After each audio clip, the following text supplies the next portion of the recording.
Ngayong gabi kami ay nagsayaw-sayawin. Mayroong nagsayaw ng bakla-baklain, mayroon ding pakinding-kinding na parang kambingin.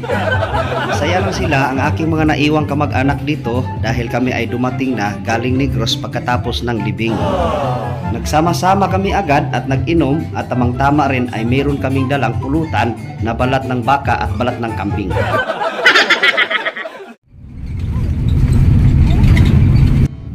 Hey. Yan, move on na. Back to reality na tayo. Ganun talaga ang buhay. Ang importante lang ay di natin pinabayaan.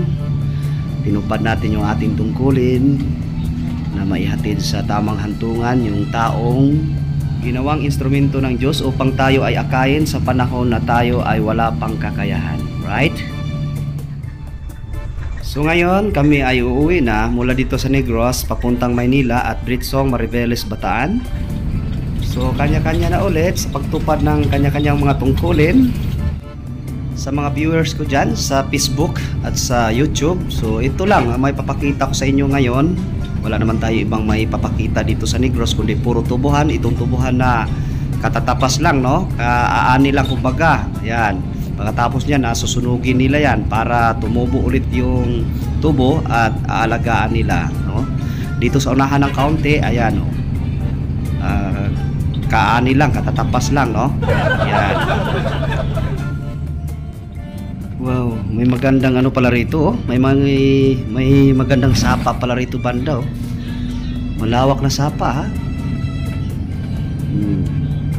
Dito banda wala nang tubuhan masyado. Sabagay malapit na ito sa siyudad ng Bacolod. Okay dok na. We are in somewhere in Bacolod. Kabababa lang natin sa series liner. So yan ang king of the road dito, series liner. Tayo ay sasakay ng van papuntang airport. Yung airport ng Bacolod City, Negros, nakalagay sa mga ticket ay Bacolod City, pero wala sa Bacolod City yan, nasa Silay City yung airport ng Negros Occidental. Boarding time on or about 5 PM.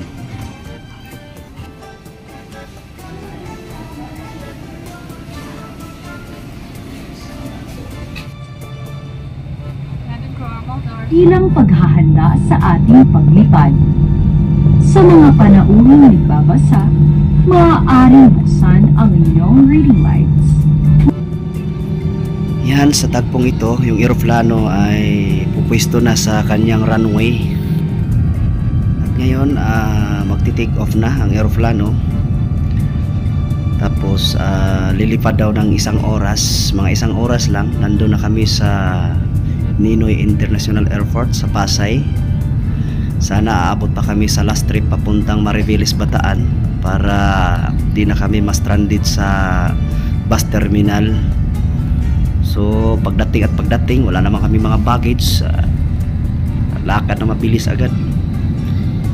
Yun na, naka-take off na yung ating airplane na sinasakyan, no? Nagkataon na nakapwisto tayo sa tabi ng bintana, kaya samahan nyo na lang ako na panoorin yung view sa ating paglipad. Green na green yung view, no? Nagkataon na padilim na kaya dark green, pero pag fair yung weather, green yan dahil puro tubuhan eh.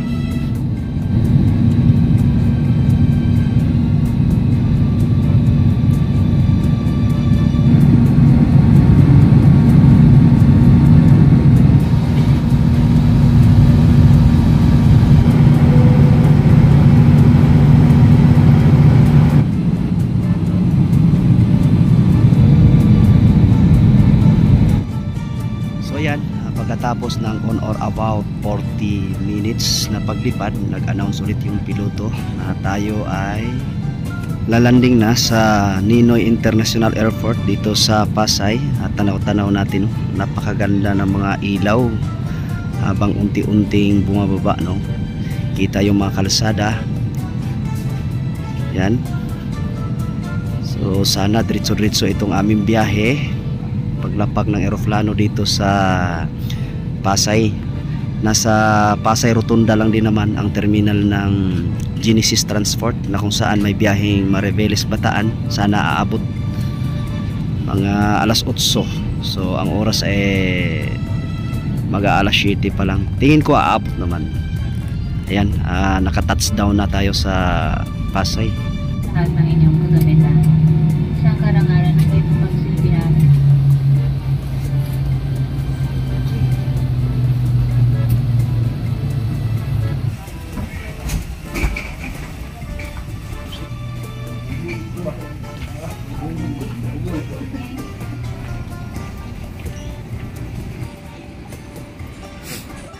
So ayan, nandito na tayo ngayon sa lobby area ng Ninoy International Airport. So lalabas tayo rito at hanapin natin yung airport lock bus. Kung wala, mapilitan tayo mag-taxi para aabot tayo sa last trip papuntang Mariveles Bataan.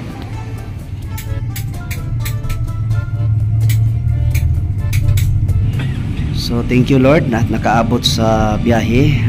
Grabe yung lantern dito sa San Fernando, Pampanga. The lantern capital of the Philippines, San Fernando, Pampanga.